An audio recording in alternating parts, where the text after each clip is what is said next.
I never imagined my son, the janitor's boy, would take on a billionaire and change everything. I will never forget the day everything fell apart. It was a gusty afternoon, and the sky hung heavy with dark, swollen clouds, as if the universe was warning us. My heart pounded, a relentless drum echoing the storm within. As I rushed through the battered school hallways, the familiar smell of old books and stale coffee filled my lungs, a comfort drowned by the anxiety twisting my stomach. In the corner I saw him, Daniel, my little warrior. He was sitting on the floor, legs crossed, scribbling furiously on a torn piece of paper, his brow furrowed in concentration. The pencil trembled in his hand, and I could see his golden curls, damp with nervous sweat. He had always been different, bursting with ideas that flowed like a raging river. The kind of boy who could find magic in the mundane. Just days ago, we shared dreams beneath the flickering light of our cramped living room. "I want to make a difference, Mom," he had said, eyes shining bright. But now he looked lost. The whispers of the schoolyard echoed all around. Rumors about the billionaire who had moved into the towering glass mansion on the hill. They said he was ruthless, fighting tooth and nail to get what he wanted. People were terrified of him. Yet Daniel, fierce and unyielding, wanted to face him. It gripped my chest with a fierce squeeze. My instincts screamed to protect him. Then everything shifted. Daniel stood, determination igniting his blue eyes. "I have to do this," he declared loudly enough for the others to hear. The room fell into a pregnant silence. I could feel the tension crackling in the air like a live wire. Students exchanged wide-eyed glances, fear mixed with awe swirling around us. "Why, Daniel? Why?" My voice trembled, desperation spilling from my lips. "You can't just take on a billionaire. It's dangerous." But he shook his head, his jaw set. "Mom, someone has to stand up. This is bigger than me." I wanted to grab him, to pull him into the safety of my arms. But the fire in his heart was stronger than my fear. Summoning everything inside him, he turned to face his classmates, their expressions a palette of concern and disbelief. "Everyone deserves a chance, even if it means risking everything." He inhaled sharply, and I felt my world tilt. I was powerless against his resolve. But then, just as I thought I'd lost him to this impulsive dream, a figure appeared in the doorway, the shadow of the billionaire himself. A sharp intake of breath ricocheted through the crowd. He was tall, clad in a perfectly tailored suit, features sharp as a blade, dark eyes flickering with something I couldn't pinpoint. The room held its breath. He stepped forward, a smirk dancing on his lips, calculating, predatory. "What have we here?" He purred, voice deep and rumbling like thunder. Every heart in the room raced, but Daniel stood firm. "Who do you think you are?" Daniel shouted, his voice unwavering in the face of such power. I gasped at his audacity, my heart racing dangerously. What had we unleashed? As the tension electrified the air, piercing silence enveloped us. I glanced between them, Daniel's fierce spirit radiating against the ominous force of the billionaire. What could possibly happen next? How had we stepped into this whirlwind where magic and danger collided? I clutched my chest, trying to catch my breath. Hey, before we continue with this amazing story, I need to give you an important heads up. Many subscribers have reported that YouTube unsubscribed them without warning. Take a quick second to check the red button below to make sure you're still subscribed to the channel. I'd hate for you to miss any of the exclusive content coming soon. And while you're there, smash that like button, it really helps me out with the algorithm. Oh, and tell me in the comments, which city are you watching from? I love getting to know every amazing person who's part of this community. Your participation makes all the difference. Let's connect. The silence hung thick, a suffocating fog around us. Daniel's heart raced, yet he stood stoically, locked in a dance of wills with the billionaire. The tension swelled, and I could feel the pulse of fear coursing through the onlookers. How had everything spiraled to this moment, where a boy stood defiant against a man who felt larger than life? "What's your name?" the billionaire asked, tilting his head ever so slightly, a predator assessing its prey. "Daniel, my son," replied, the syllable painted with courage. He barely flinched, but I could see his fingers tremble slightly at his sides. The room collectively exhaled, fearful yet impressed. Daniel, the billionaire repeated, rolling the name on his tongue like fine wine. What is it you believe you can do against me? My heart sank further, a sharp realization digging deep into my gut. This wasn't just a clash of ideals, it was a collision of worlds, a battle neither of them was prepared for. The stakes were far higher than any of us were willing to admit. "I'll find a way," Daniel responded, defiance woven through every syllable. There was a fierceness in his voice that reminded me of those long nights we spent plotting a better future together, fueled by hope and a sense of justice. But now, anxiety clawed at me, and I wanted to yank him back, to shield him from this unfathomable force. The billionaire's smirk deepened. A noble sentiment, but intentions alone do not change reality. You might find that fighting me could unravel the dreams you hold so dear. It felt as though the air shifted with each word he spoke. Something dark settled over the room, a shadow looming over our fleeting moments of hope. I could see the flicker of uncertainty in Daniel's eyes, a brief glimmer before the resolve returned. I wished I could reach out, to ground him in our shared dreams, to remind him of every small act of bravery that existed outside the grand stage. "People like you don't know what it means to struggle," Daniel challenged, a fiery spark igniting the room once more. "You think power is everything, but it's not. It's about connection, about lifting others instead of stepping on them. You have fire, kid." The billionaire's voice shifted, oozing smoothness that sent chills down my spine. "But fire can be extinguished. Consider this: what will you risk to prove me wrong? Your friends? Your family? Everything you hold dear." A deep chill seeped into my bones. His words felt like poison, laced with a twisted kind of truth. I glanced at Daniel, searching for any sign that he understood the weight of that statement. The room, once charged with defiance, began to dissolve into whispers of doubt. As the atmosphere thickened, I felt a tug at my heart, a desperate need to protect my son, to shield him from the brutal realities of the world. But I also knew the beauty in his belief, that fighting for something greater than oneself held more worth than accolades. Before I could process my next instinct, a hand landed gently on my shoulder. I turned, startled, to see Mrs. Caldwell, the school librarian, standing beside me. Her warm eyes held a flicker of understanding, a silent message of solidarity. "He's brave," she whispered, a slight tremor in her voice. "They need to see this, to understand what it means to challenge the giants." Her presence anchored me, yet the truth of our situation loomed ominously. I turned back to watch the test of wills unfold. The billionaire surveyed the room, his expression a storm cloud, his presence relentless. I saw Daniel's resolve wavering slightly as the weight of the moment pressed down like an anvil.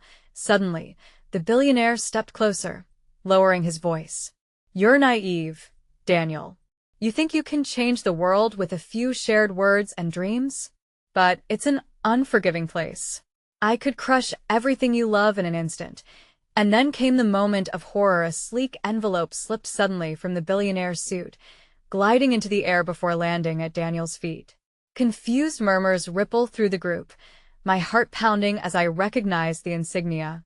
It was the emblem of a developmental project, alien promises cloaked in grandeur, moving to uproot our neighborhoods, disrupt lives.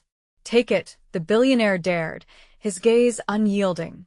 "A choice, Daniel. Your dream or your family's safety. Which is it going to be?" The weight of that decision crashed over me like the gusty winds outside, threatening to strip away everything we had. I could see in my son's eyes the tumult of emotions, fear, determination, and perhaps a realization that this wasn't just a fight anymore. It was a war of hearts and homes. But before I could reach out, to call his name, he bent down and picked up the envelope, his fingers brushing against the delicate paper, a hesitant yet monumental act. Time slowed, hearts racing. Would he open this door, or would he fight to keep it closed? In that instant, I felt the breaking point upon us, the uncertainty unraveling, a quiet promise of hope. But then, darkness engulfed my thoughts as a loud crash erupted outside, the unmistakable sound of glass shattering. Startled gasps filled the room. All eyes turned toward the source of the chaos, and my breath hitched in my throat as the door flung open. A figure stumbled through, bloodied and panicked, eyes wide with terror. "Help! They're coming for us!" he shouted, collapsing onto the floor. And just like that, the genie was out of the bottle. The moment of choice was forfeit. The danger that loomed over Daniel transformed into something undeniable. Would the path forward lead us deeper into despair, and would the small flickers of hope we'd managed to cling on to extinguish in the chaos that was about to unfold? The sudden intrusion pulled the air from the room, leaving everyone suspended in a collective gasp. Daniel's hand hovered over the envelope, a tangible weight of decision now muddled with chaos. I could see him processing the sight of the newcomer. The blood on his shirt screamed urgency, pouring over my maternal instincts like an icy wave. "Help! They're coming for us!" The man's voice cracked, his body trembling as he attempted to rise. The frantic energy electrified the room, pushing aside the tension that moments ago had felt entrapping. The billionaire, visibly shaken, took a wary step back. "What are you talking about? Who is coming?" His facade of control began to unravel, revealing a glimpse of vulnerability beneath his cold exterior. The stranger struggled to gather his thoughts, still pinned down by the looks of disbelief around him. "The developers, they're not who they say they are. They're tearing down everything. The homes, the community, it's all gone. We tried to resist, but they're bringing in," he gasped, choking back the terror welling in him, "security forces. They're out for blood." My heart thudded fiercely in my chest as Daniel's eyes met mine, and I could see the realization dawning upon him. The billionaire's game was much larger than just a challenge of ideals. It was a chain reaction rippling through every soul in our community, threatening to drown them beneath the weight of greed. "Security forces?" Daniel repeated, his voice barely above a whisper, the defiance from before slipping from his grasp. I could only imagine the rush of thoughts racing through his mind, how quickly a simple act of courage had morphed into a fight for survival. "Yes," the stranger gasped, attempting to rise again, but the weight of his revelations held him captive. "They'll do anything to keep control. I came to warn Yudo, warn all of you." The murmurs erupted in confusion, skepticism, fear, emotions swirling like a violent storm. Some people began edging closer, seeking comfort in numbers, while others turned to the billionaire, looking for answers, a twisted irony in their search for safety. Typical, I thought bitterly. They were seeking validation from the very man who threatened our existence. Daniel's lips pressed into a thin line of determination as he stepped forward, almost instinctively, still gripping the envelope as if it were a lifeline. His youthful bravery seemed magnified in that moment, channeling the anger and fear into something palpable. "What do we do?" he asked, voice steady despite the tremor of uncertainty beneath. The stranger locked his wild eyes onto Daniel, recognition dawning. "You fight. They can't take everything if we stand together. We have to unite before it's too late. Your voice, your stance against him could spark something bigger. But you have to act now." The moment of silence settled like dust before a storm, the weight of possibility lingering heavy in the room. I felt a surge of pride mixed with trepidation for my son. Could he truly embrace this fight? Did he understand that taking on a billion-dollar venture could cost him more than just dreams? Then, without warning, the lights flickered, plunging us deeper into darkness, only to be illuminated by a hellish flicker of red lights outside, and the reverberating sound of sirens echoed through the halls like a death knell. "Get inside," the man shouted, scrambling to his feet. "They're here." Now, panic broke out as people surged toward the exits, but Daniel stood firm, a beacon amid the chaos. "Wait. We can't just run," he commanded, his voice rising above the din, stilling the throngs who turned toward him incredulously. "We have to stand and fight for our homes, for our families." The tremble in his voice carried a weight far beyond his years. Hope surged through the crowdsome nodding, others still clinging to the prospect of flight. But Mrs. Caldwell remained, brushing past me, placing a reassuring hand on Daniel's shoulder. "He's right," she said, her voice steady. If we act together, we have a chance to change this. That I felt the warmth of her words igniting something buried within Me. Perhaps this was a moment we could take back our narrative, instead of being passive characters in a story crafted by those with power. Just as courage began to bloom in the hearts around us, another resounding crash echoed from the door, far more forceful than the first. The hinges shuddered, threatening to give way. People shrieked, darting for cover as the door splintered.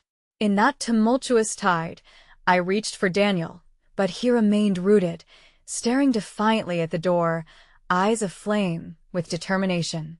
The memory of every fight, every sacrifice, fused within him. A child transformed into something fierce. Then, the door burst open, and a formidable figure emerged, silhouetted by the flashing lights outside. "Step aside." A deep voice boomed, cold and commanding, drowning the air of hope that had barely begun to blossom. The face was familiar, our rival turned enforcer, a past we all hoped to leave behind. "You're coming with us," he growled, eyes locked on Daniel, and I felt the ground shift beneath me as dread flooded my veins. "What do you want with us?" I cried out, desperation clawing at my throat. But the man's expression said it all. He was here to silence the spark that could ignite a blaze. "Just stand down," he warned, a cruel smile tugging at his lips. "The billionaire has made it very clear anyone who poses a threat to his plans will be dealt with. And right now, that threat is you." A chilling silence swallowed us, but inside my heart, a fire began to simmer. Somehow, the fight was no longer just about my son facing off against a tyrant's illusion. It was about all of us entwined by dreams and fears, standing against a force determined to rip us apart. And as all hope and fear collided in that surge of tense anticipation, I couldn't shake the growing sense that the stakes had just risen far beyond anyone's predictions, and I was left holding my breath, the weight of uncertainty crashing around us. What would happen when darkness and light collided, and was Daniel truly ready to step into the light? The air crackled with tension as I stood rooted to the spot, the fraying edges of hope and fear weaving intricate patterns around us. It felt as though the world shrank to a singular focus. Daniel, the young boy I had raised to be gentle and thoughtful, now confronted by an enforcer whose mere presence radiated malice. The cries for safety, the desperate rush to escape, all faded into a muted backdrop as I focused on the two figures at the center of this brewing storm. "Step aside," the enforcer reiterated, his voice dripping with disdain. My body reacted to his command, muscles tightening in defense as I instinctively moved closer to Daniel, but he remained steadfast, unwavering against the rising tide of intimidation. "No." Daniel's voice rang out clear and defiant, a clarion call that shifted everything. "I won't let you take anyone." The crowd, which had been clinging to the edges of chaos, began to coalesce around him. Whispers of uncertainty were quickly transformed into murmurs of solidarity. Little Mrs. Caldwell, her resolute weight at his side, mirrored the same fury I saw reflected in my son's eyes, stirring embers of courage within others.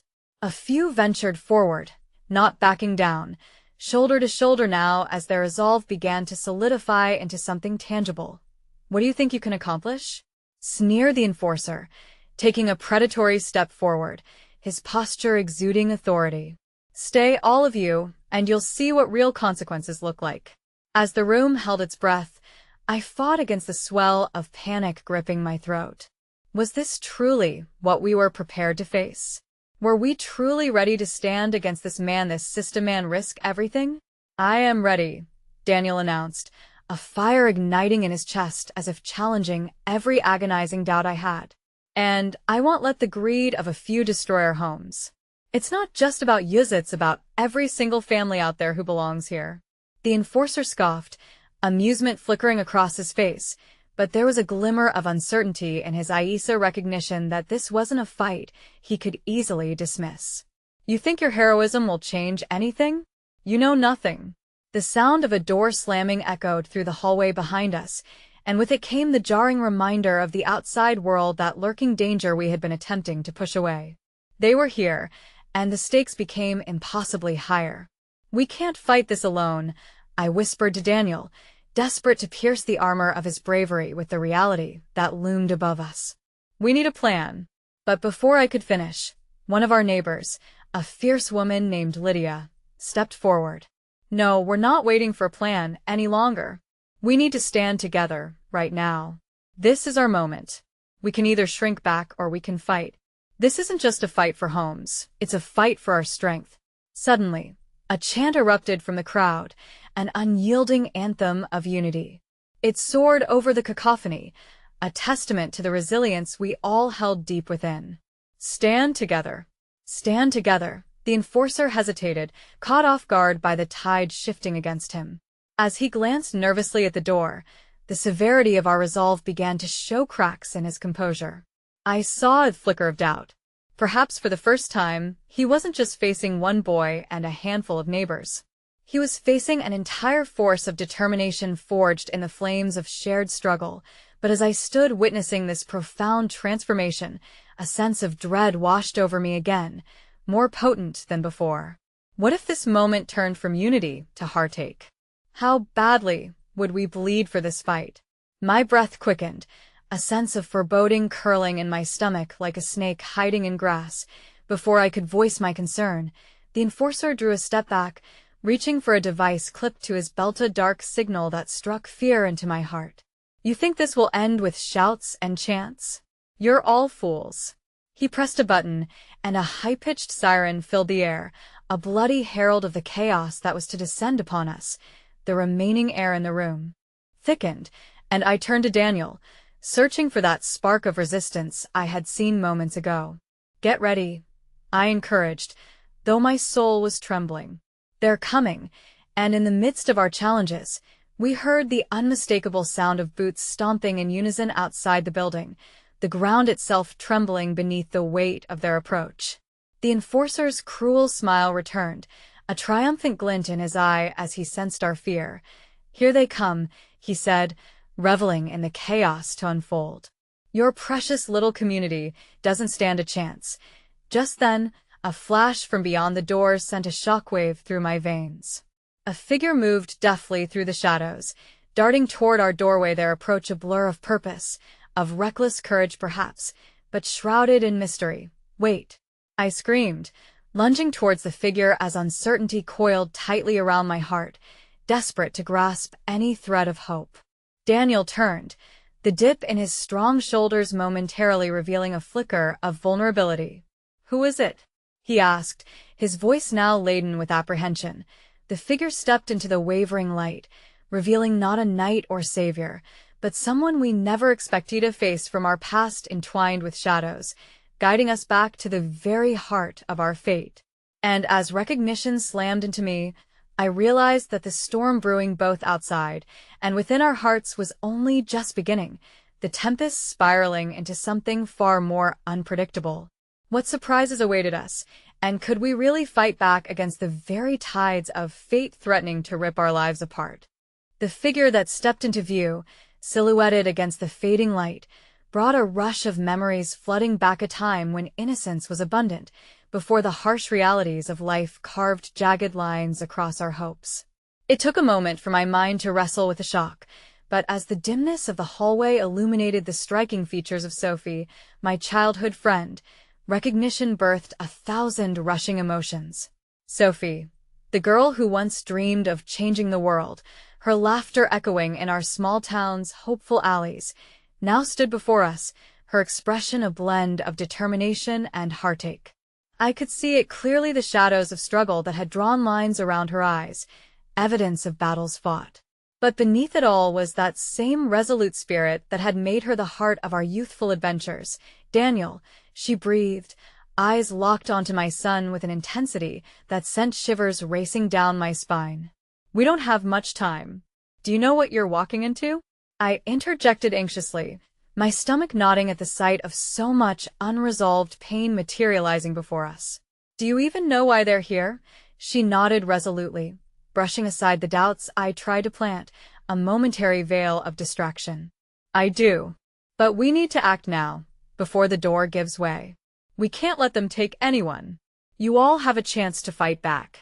Her gaze swept across the faces of our neighbors, igniting embers in their eyes with her fierce urgency. And how? I pressed, desperate and grappling.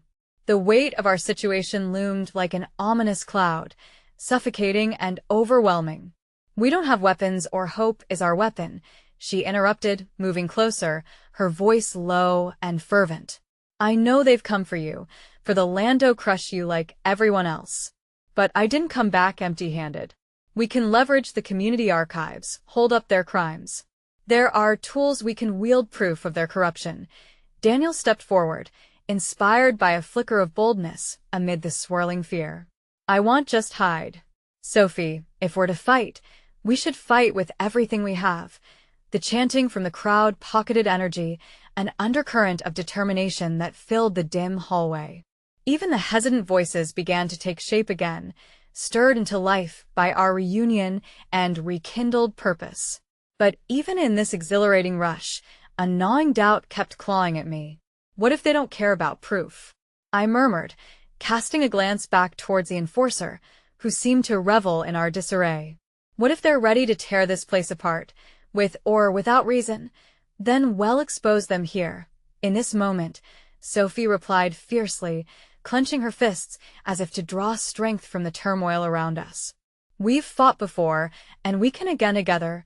A small moment of hope flickered within that sacred space as I absorbed Sophie's unwavering conviction. And yet, alongside it danced a growing sense of dread. Shadows stretched from the doorway like fingers reaching for us as the staccato of boots drew closer, the looming threat casting a pall over our resolve. "Lydia!" came a voice from the crowd, male yet unmistakably filled with urgency. "We need to hold this way. Set up barricades. Let's keep them from spreading." Someone else shouted, and a ripple of determination surged through the community. But despite the fervor building around us, I felt panic gnawing in my throat. "What if it's not enough?" I murmured, the words slipping from my lips as if prying open a trapdoor to my deepest fears. "No. We can't think like that," Daniel said, suddenly a pillar beside me, his fire reigniting. "If we falter now, they win. I'm ready to make them listen." Across the massive bodies, Lydia and others moved with zeal, fortifying our makeshift barricade as heartbreak met hope on the fragile ledger of possibility. They flooded as cooperative units, arms linked, determination widening their stances against our approaching doom. As I marveled at the strength forming among our neighbors, my heart pulsing against the reality of what stood just outside, a shriek shattered the moment. "Let us through." A voice pierced the air, trembling with rage, joined by another. "We deserve to be heard. This is our land." The enforcer took a step forward, coiling within himself like a predator ready to strike. "You chose this path of defiance, yet you don't even know the depths of the game you're playing." Informers scattered across this neighborhood watching, listening. "Your little show won't last long." But in that heart-stopping instant, a voice pulled me from despair, an unexpected anchor in turbulent waters. It was Sophie again, her gaze piercing through the ominous declarations. "Every informant you've sent, every intimidation you've just brought the truth closer to us. We know your secrets, and we're ready to expose them. We won't let this slip into shadow." As she spoke, a crackle of electricity surged through the room, uniting our hearts with a light that flickered on the precipice of our fears. But then, before I had the chance to settle onto the momentum of hope building once more, a sharp crack echoed through the air. Something hit the barricade with the force of a cannonball, splintering the wood and sending splinters flying. An overwhelming roar ignited outside, akin to a storm the doors might not hold much longer. That chilling instant, a revelation swept through me, a harrowing possibility that churned my stomach and took my breath away. Were we doomed to fail? Would the inevitable descent into chaos arrive before we could muster our strength as a community, or before the truth found its voice? "Get ready," Daniel shouted over the din, a fierce spark ignited in his eyes even as dread bubbled beneath the surface. "This fight isn't just for us. This is for everyone who has ever felt like the world conspired against them. Let's show them what we're made of." But as we braced ourselves against the escalated tension and shattering fronts, a chilling realization took root. This was only the beginning, and I couldn't shake the fear that darker tides were still on the horizon, forces far beyond our control and comprehension. And in that foreboding moment, the doors shook violently once more, a foreboding herald of the chaos about to break loose. Would we hold our ground, or would the price of our resistance shatter everything we clung to? The air around us thickened with desperation as the barricade groaned under the pressure of the assault outside. The sound of splintering would echo through the hall, blending with the chaotic shouts of our neighbors, a cacophony of courage battling the encroaching shadows. I could hardly focus on the frenzy. My heart pounded in my ears, drowning out reason. "Stay close to me," I whispered urgently to Daniel, gripping his arm as if to anchor myself amid the tempest. He nodded, his youthful face set with a fierce defiance that both terrified and filled me with pride. Sophie turned to face us, her eyes alive with a fire I'd thought extinguished long ago. "We have to think strategically," she urged over the din, her voice steady. "We've got a community that can outsmart them, if we just focus. We can't let their fear drown out our will." But I saw the flicker of doubt in the corner of her determined expression. It mirrored the tumult within mere unity could unravel, leaving us vulnerable to manipulation and violence. Suddenly, through the thrumming stress of the moment, I thought of all the memories we had shared as children, of wild imagination and trust. How had we come to this? The very environment that had once cradled our laughter was now a breeding ground for confrontation. And now, the stakes were higher than ever. It wasn't just about us anymore. With a resounding crash, the barricade buckled inward, sending shards of wood splattering like a burst of dreams. A tall figure, shrouded in dark gear, surged through the gap, resolute and imposing. Panic trickled through me like ice water, the world narrowing into a single thought: protect Daniel. "Daniel, go back," I began, but the shout caught in my throat as he stepped in front of me, fists clenched defiantly. And "Oh, I'm here, Mom. We're in this together," he replied fiercely, his youthful resilience shining brightly against the encroaching dread. Sophie moved swiftly to prepare the backup plan, sparking her ingenuity to ignite a chain of actions. "Lydia, gather the children and get them to the basement. If we can fend them off long enough, we might create a diversion." Lydia nodded, her expression a mixture of resolve and urgency. "Come on, everyone. We need to protect those who cannot fight as hard as." Lydia led a group of young children away. A flicker of warmth infused my chest, a reminder of the community bound by threads deeper than blood. But then the enforcer stepped even closer, looming over us, and a new wave of fear surged through the room. "Your spirit is commendable, but your fight is futile," he sneered, voice dripping with malice. "You stand before the abyss. Every act of defiance will earn you nothing but despair." Just as the edges of hopelessness began to encroach upon our hearts, something shifted in Daniel. He took a breath, steadied his stance, and raised his china gesture, so reminiscent of the boy who used to stand up to the older kids at school. "You're wrong," he shouted, the words echoing through the chaos. "This isn't just about us anymore. We're fighting for everyone who has ever been silenced and forgotten. We are the voice of the oppressed." Something ignited in the room, a charge through the air that branched out through our neighbors like a wildfire. Eyes that were glazed with fear became filled with the stirring of defiance. People began to rally behind Daniel's words, their collective spirit bolstering hope against the storm. But just as I began to believe that perhaps we could hold our ground, a piercing scream shattered the momentous sound, so raw it seemed to slice through the heart of the gathering. "Help! Help me!" The voice belonged to a familiar figure. I could hardly believe I had heard Anna, the sweet girl who lived down the street. I looked towards the crowd and saw her struggling against the arms of an enforcer, a monumental injustice unfolding in front of us. "Anna," I gasped, instinct overriding rational thought as I surged forward. But Daniel caught my arm, his face pale, eyes wide with terror. "Mom, don't!" he yelled, desperation seeping into his voice. "We can't leave the others without a leader. We need to hold this space." Adrenaline coursed through my veins, an intoxicating mix of fear and the want to protect. "I can't just let them take her." I replied, but the chaos around me surged forward, pulling me back into the tidal wave of community solidarity. Even as we rallied, I recognized the bitter truth nestled deep within the enforcers would not hesitate to crush us if we spilled our energies on a singular act of rescue. And so, with a heavy heart, I struggled between the urge to fight for Anna and the need to ensure our survival. Where does one draw the line between collective safety and individual sacrifice? The cacophony swelled, and with each echoing cry, the walls felt as if they were closing in. I felt a sudden chill creep through me as revelation struck. What if we couldn't hold her for long? Or worse, what if more of our community were dragged into this chaos? But before I could formulate a plan, the enforcer turned, implementing brutal force into the void created by our distraction so they could sweep through the thinning barricades like a storm of despair. Time stopped for a heartbeat, tension thick as the air split with shouts, cries, and the sickening thud of bodies. "Get ready.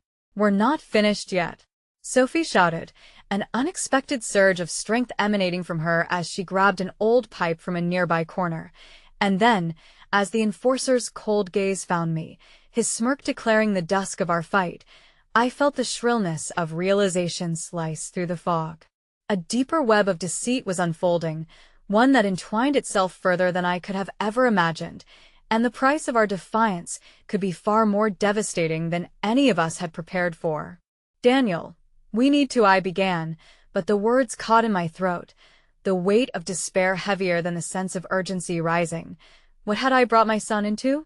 What darkness awaited us if we dared to continue? And as tendrils of the truth crept closer, so too did the inevitability of consequence seize a storm gathering strength amidst the embers of hope, beckoning us to step into the unknown. The room pulsated with the tension of a live wire, every heartbeat syncing to the chaotic rhythm of our situation. The enforcer before us mirrored a predator, eyes narrowed and fixated, as the sound of our community's resolve forged an undercurrent to the battle cries. Despite Sophie's determined stance, I felt the heavy silence of panic threatening to consume me. I could hear Anna's cries fading into the tumult, desperation echoing down the halls of courage we had built. The weight of indecision sat heavy on my chest, nagging at the corners of my thoughts. What if we were too distracted to save her? For what price would we pay if we unleashed the dark tide of wrath? A distraction. "We need a distraction," Sophie urged, her breath steady despite the chaos thrumming around her. "If we can divert their attention, we can reach Anna." Daniel's grip on my arm tightened, his determination shifting into a semblance of panic. "Mom, I don't want you to go." What if I cut him off, my voice sharper than I intended? "Staying here won't save her. We can't just let them take her." My words gave voice to the conflict raging inside. Could I really endanger us all for a singular act of rescue? Just as we exchanged frantic glances, the enforcer charged forward, shoving aside the defensive walls we had attempted to erect, and breaking the line of our camaraderie. "You think you can defy me?" he snarled, loosing a sound that both chilled and invigorated, a warning and a challenge. In a split-second decision, Sophie hurled the pipe she had clutched, aiming directly at the enforcer's feet, seeking to disrupt his momentum. It clattered against the ground, but the noise was enough to pull the attention of some of the other enforcers lingering at the edges, those waiting for their moment to strike. "Now, move," she shouted, igniting a flame of determination amongst us. We surged forward, hearts pounding, unwilling to let fear harness our spirit any longer. The cries of anguish twisted and melded into a symphony of chaos. I caught a fleeting glimpse of Anna, her wild, terrified eyes mirroring the horror that gripped my own. I felt wanted, needed, but how could I truly help when the stakes had shifted? Through the flurry, I caught Daniel's eye. His bravery radiated a brightness that empowered the torrid storm within me. He shouted words I couldn't quite catch, rallying the others around us, and the swell of bodies moved as one, facing the enforcers like a wall of unbroken will. But just when it seemed we had a momentary advantage, a secondary wave of enforcers, dark specters sweeping like marshals of despair, stormed in through the fragmented barrier of our community. I barely had time to process the sharp breath of that new fear before reality seated itself heavily in my stomach. Shift. Protect each other. I yelled, weaving through bodies, reaching for the tether of hope as we formed a human chain. Determined to hold our ground, I glimpsed a spark of humanity in those nearby, not solely in their faces, but in the rapid exchanges between them. A mother in the corner desperately cradling her child, the elderly man wielding a broom. Each showed an urgency that fueled our fight, igniting an unexpected flicker of unity in despairing times. A young woman, Claire, clasped a crowbar like a lifeline, nodding to me as I passed. In her eyes, I saw the story we all shared, a web of dreams, battles, and bloomed intentions fighting tirelessly against the tide.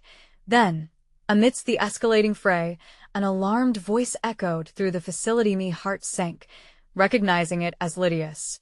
"They're flanking us," she warned, breathless and frantic.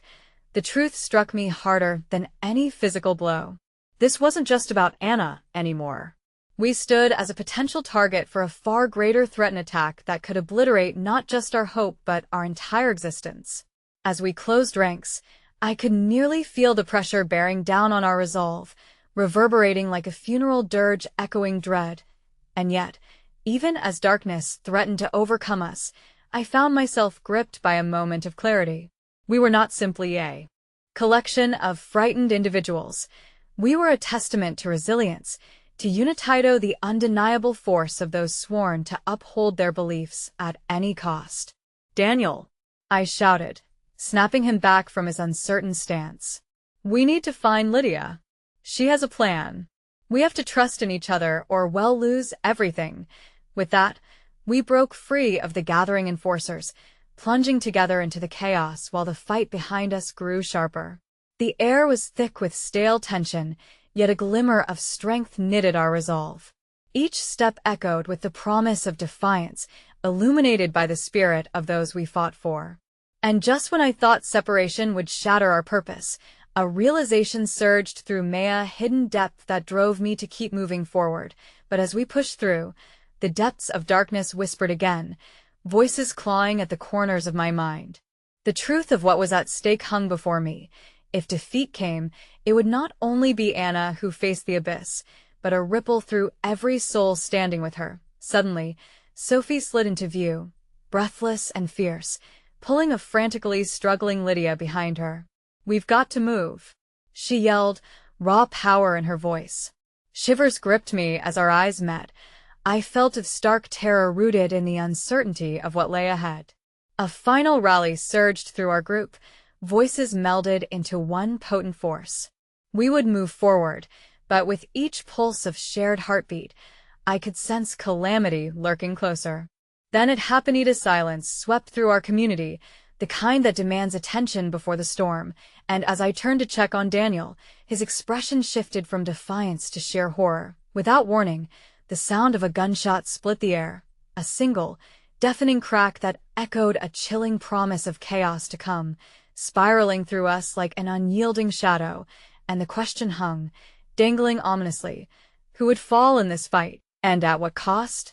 The darkness fanned the flames of dread, carving out a mere moment to gather our thoughts before all that remained was unending uncertainty. The world narrowed into a tunnel of fear as I registered the gunshot, my heart sinking to the abrupt pulse of dread that enveloped my chest. The sinister sound ricocheted around us, fracturing any fleeting sense of courage we had mustered. I turned my gaze sharply, searching for Daniel, just in time to see his face pale under the harsh glare of the overhead lights. "Mom," he shouted, his voice cracking like glass. I barely had time to scream his name back before we were thronged in darkness. The lights flickered ominously, then died, plunging us into unsettling shadows. Panic fluttered around us like frantic moths, beating against the unseen threat looming over our community. "We need to move." Sophie's voice sliced through the stillness, her grip tight on Lydia's arm. Instinctively, I closed in on Daniel, pulling him close, my own fear mingling with an overwhelming urge to shield him, to barricade his heart from the horror flaring around us. But there, in that abyss of uncertainty, I felt an undeniable Urgia deep-rooted strength igniting from the ashes of despair. Drawing in a shaky breath, I steeled myself against the frenzy and inched forward, clutching Daniel's shoulder. Together, we can get through this, I murmured, though I struggled to convince myself of the truth in those words. Follow me. Lydia's voice rang out, drawing us deeper into a maze of fractured hallways lit only by the faint glow of emergency lights. I could feel the fear radiating off our makeshift group, yet something in Lydia's tones sparked a flicker of hope in the dark, guiding our trembling footsteps. We surged through the corridor, closely trailing Lydia, the echoes of our footfalls mingling with haphazard whispers exchanged among our companions. What was that? Did you hear someone? Cursed voices erupted behind us, desperate and angry. The enforcers were closing in, their presence like an ominous wave crashing against our crumbling resolve. Every nerve ending within me screamed that the tide was turning. Stepping further into the shadows, I felt Daniel's grip tighten on my hand, his small frame pressed urgently against me. Is Anna okay? His tremulous voice struck the heart of my anxiety, bringing forward the truth we'd been trying to avoid.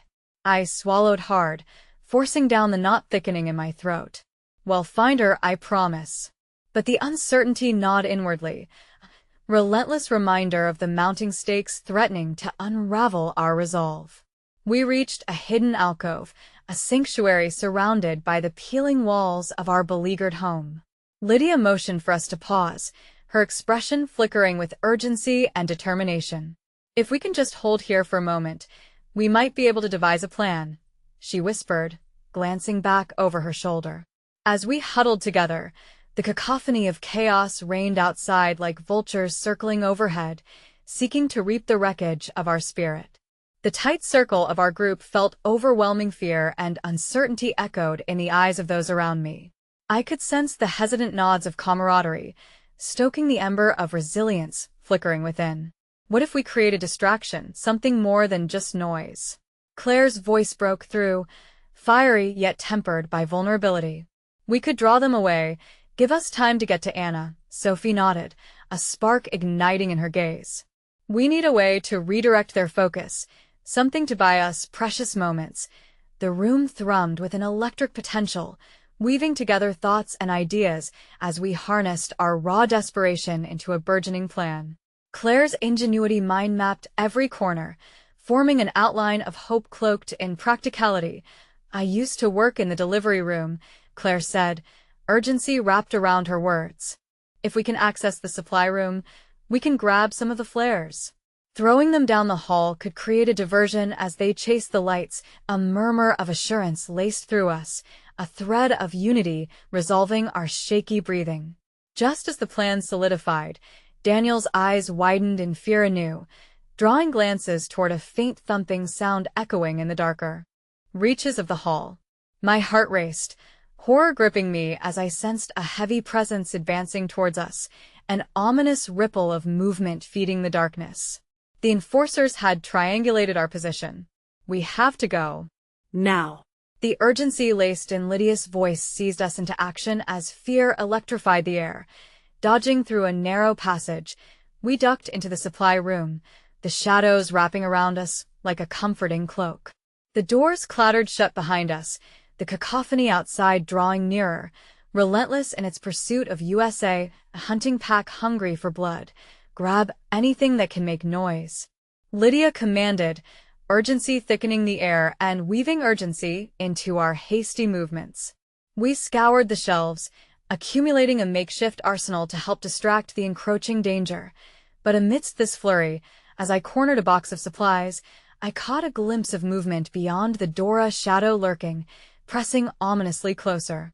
My stomach churned with dread as recognition washed over me. Daniel, I whispered, panic lacing my words. Get back. Just as I turned to shield him, a figure emerged from the shadows, the chilling outline recognizable the enforcer from before, his lips twisted in a cruel smile, a sinister glint in his eyes. Did you really think you could escape? His voice dripped with mockery, vibrating with a cruel familiarity. And as he stepped closer, that nagging dread morphed into a heart-stopping revelation. It wasn't just our lives at stake anymore. His presence brought with it a recognition I hadn't anticipated, a shadow of betrayal weaving itself within the fabric of our struggle. The stakes rose, the price of loss swelling unbearably. "Get down," I shouted, my heart thrumming like a war drum as I pushed Daniel behind me, the weight of my fear crashing into the fabric of my courage. And in that moment, all hope coiled away, twisting into uncertainty. Would this be the end of our fight, lost to the vivid nightmares manufactured from the hollow depths of despair that now sealed our fate? I held my breath as the enforcer raised his weapon, and all I could think was, I never imagined we'd be facing this battle at such a steep cost. The echo of my own heartbeat drowned out the cacophony just outside the supply room. Time banded together like a tightly wound coil, stretching impossibly as I faced the enforcer, his grin a taunting mask of authority.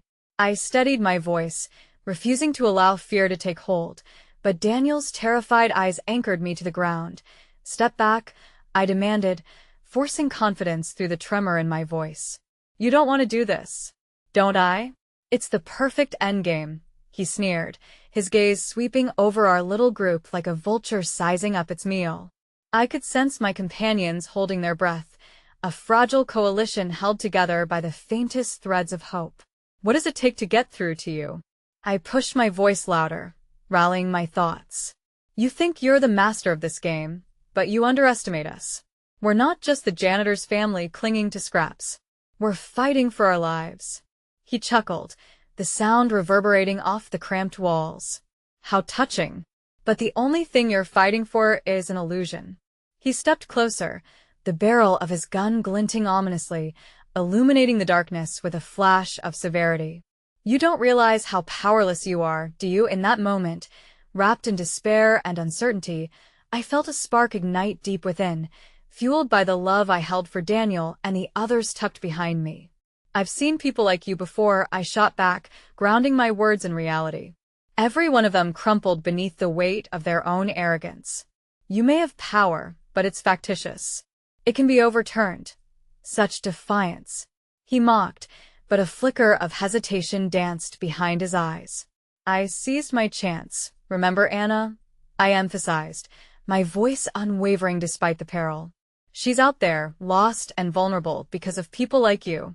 You think your strength keeps her from us, but every day that passes, she's outsmarting you in ways you can't even begin to understand." The words hung in the air, heavy but charged with the undercurrents of unwavering belief. His expression faltered for an instant, a crack forming within the facade of control. "Enough of this," he snapped, moving with unsettling swiftness, lunging closer as if to strike a decisive blow. But just then, the sound of commotion surged, arrows of sound zipping through the muffled darkness outside. A rousing distraction set off. Lydia had tossed a handful of supplies into the adjoining corridor, creating a ruckus capable of momentarily drawing attention away from us. The enforcer's focus wavered as he spun toward the noise, the opportunity clawing at my heartstrings. "Now go," I urged, thrusting my body forward in an instinctual action aimed at pushing Daniel and the others towards the door. We surged past him, adrenaline catalyzing every movement until we leaped into the corridor, bursting into a chaotic rush.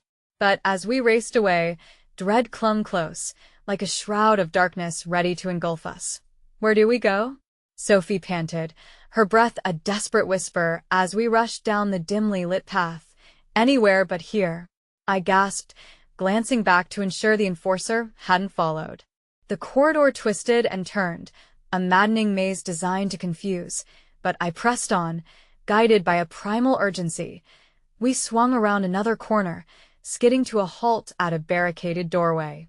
Behind it, the lights flickered on and off like a heartbeat slowly fading, and instinct nudged us forward.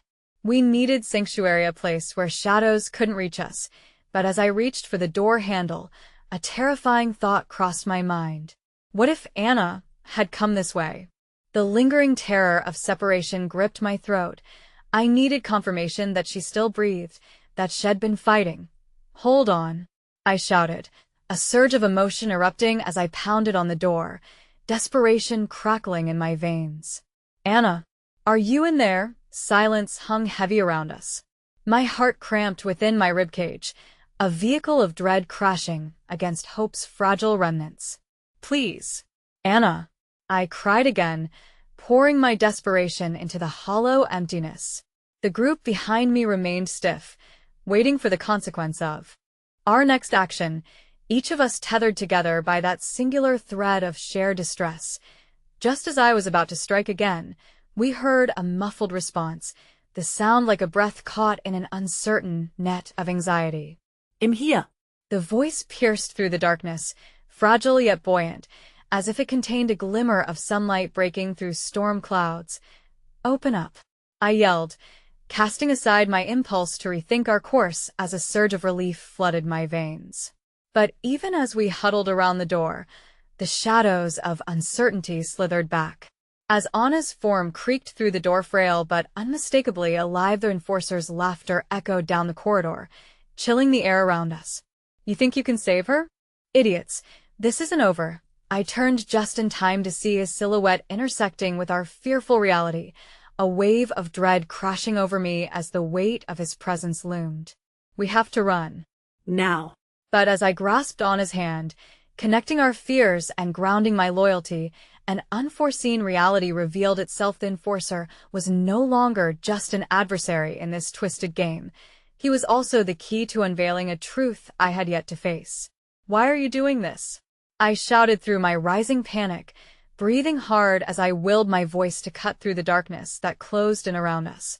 His eyes glinted as the weight of his smirk sank. A shattering revelation rested on the tip of his tongue, poised to shatter everything I thought I knew about my family and our fight.